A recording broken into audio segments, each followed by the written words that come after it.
Umunsi mwiza kuri mwese mukomeje kugenda mubana natwe mbahaye ikaze kuri tariki 18 ukwezi kwa mbere umwaka wa 2020. Jya munsi iyo video yawe mbere yuko dutangirana iyi nkuru ku buryo burambuye, umanuke hasi ahantu rero handitse ijambo subscribe mu ruhande rw'iburyo, hanyuma rero ukore kuri subscribe ndetse hirya yaho harakantu kakazogera nako ukirikeho kugira ngo ujye uwa mbere mu kuba wabona amakuru yacu gatanu kuri gatanu mu gihe tuba tumaze gutunganya inkuru ndetse no kuzitegura tugahita tuzitereka kuri channel yacu ya M24 TV. Tujye kurebera hamwe ng'iby'ingenzi kuri operation yitwa Kitona.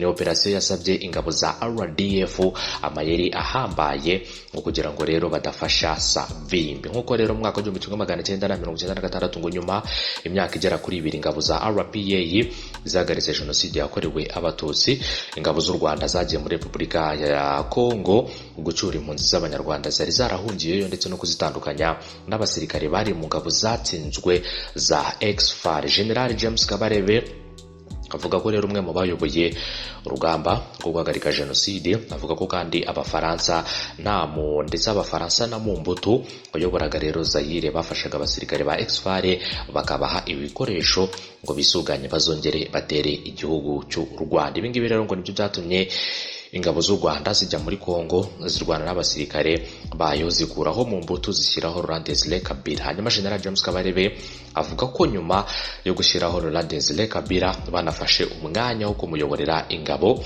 no kuzishyira ku murongo, ariko ari naho rero havuye ko General James Kabarebe yabaye umugabo ndetse n'umugaba w'ingaba z'ibihugu zigera kuri 2, yaba igihugu cya Kongo ndetse n'igihugu cy'u Rwanda. Nibutse ko runigeze no kugutegurira inkuru ivuga ku bijyanye n'ukuntu General James Kabarebe yabaye rero umugabo w'ingabo za Repubulika Iharanira Demokarasi ya Kongo muri 1997. Muri 1998 rero Laurent Kabila yigometse ku ngabo z'igihugu cy'u Rwanda zari zaramushyizeho, nawe rero ajya gufasha ex-FAR. Ibi byasabye rero ingabo z'u Rwanda gusura ndetse no gusubira muri Kongo muri operation yiswe Kitona, uko General James Kabarebe aherutse kubiganiriza abarimu bigisha amateka bari mu itorero. General James Kabarebe yagize ati rero Perezida Mumbutu ndetse n'abafaransa bumvaga ko rero nibashyigikira umugambi wa ex-FAR bazakomeza rero umugambi wa jenoside bakawukora. Nuko rero ingabo z'u Rwanda zagiye muri Kongo muri 1996 zicyura abaturage,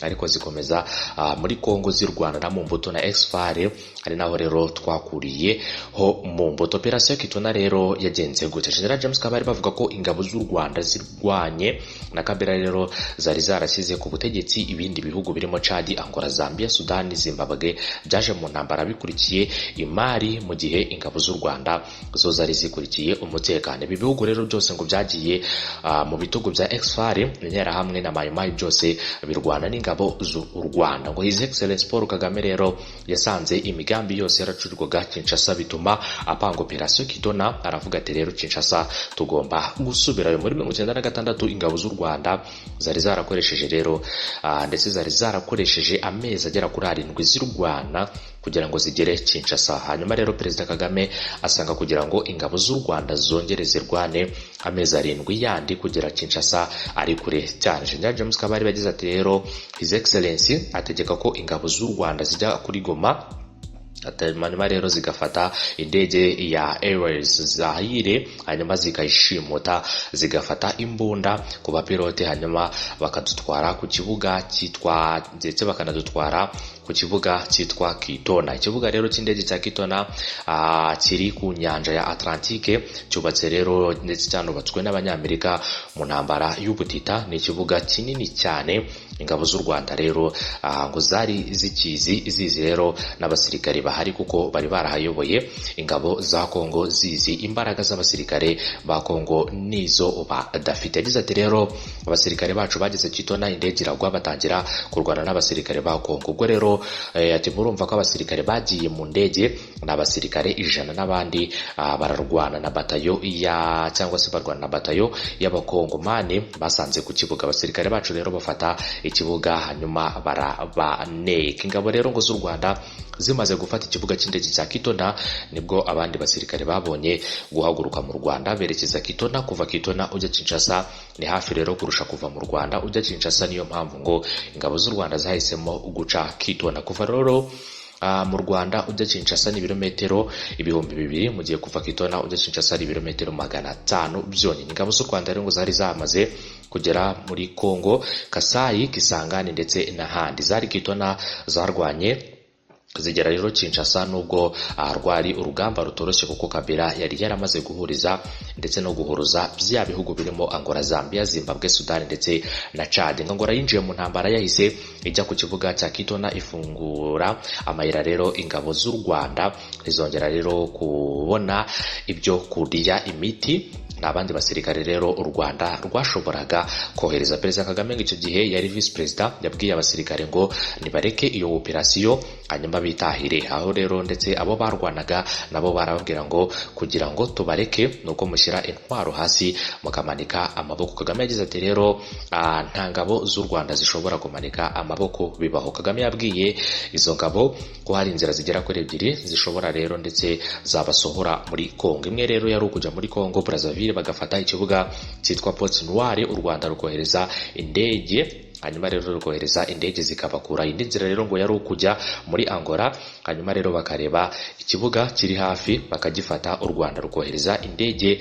zikabakura. Kagame rero yabahitiyemo ndetse yahitiyemo izo ngabo ko zajya gufata ikibuga cy'indege cyo muri Angola cyari ku birometero 200 uvuye aho bari. Ingabo z'u Rwanda zahise rero zihindura uburyo bw'imirwanire, ziva muri convention ndetse ziva no muri convention warfare, hanyuma rero zijya muri guerrilla warfare. Hanyuma rero muri convention warfare rero ngo uburyo barwanamo ingabo zihangana ziteganye, mu gihe muri guerrilla warfare ingabo zikwihisha ukazigwamo utabizi, utari rero ubyiteguye, ambush icyo twita rero ambush cyangwa sabotages. Hanyuma rero ingabo z'u Rwanda zaragiye zirwanya abasirikare bari barinze iki kibuga cy'indege cyo muri Angola, ziragifata.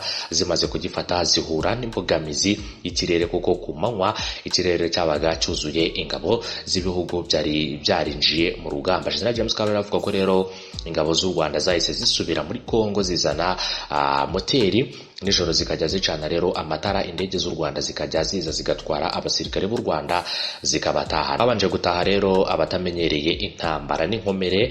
Hanyuma rero ngo ikibazo kindi cyari gisigaye cyaje kubaho nuko abasirikare b'u Rwanda bagendaga bagabanuka, kandi abatara ndetse n'ababarasaho bo badahwema kuba arasaba. Commanders bose rero basabwe kurekura ingabo zose zigataha, ariko bakajya batoranyamo umusirikare ushoboye kurusha abandi akaba ari we usigara. Ingabo rero za Jonas Savimbi zabaye ikibazo. Jonas Savimbi warwanyaga ubutegetsi bwa Jose Eduardo dos Santos muri icyo gihe u Rwanda rwoherezaga rero indege zigacyura abasirikare. Yaravuze ngo rero nta ndege yongera kuva kuri icyo kibuga, ngo rero icyongere ndetse yongera kuhava arayirasa. Savimbi yashakaga ko rero ingabo z'u Rwanda zimufasha gukuraho ubutegetsi bwa Jose Eduardo dos Santos, ariko ingabo z'u Rwanda zimubwira ko zitaje gukuraho ubutegetsi. General James Kabarebe yagize ati rero twara abasirikare 1750, uko rero buri gicuku indege iza gutwara abasirikare tugasigara turi bakeye. Ingabo z'u Rwanda zagishije rero ndetse zazijishije Savimbi, ziramubwira ngo rero ejo tuzatangira kugufasha.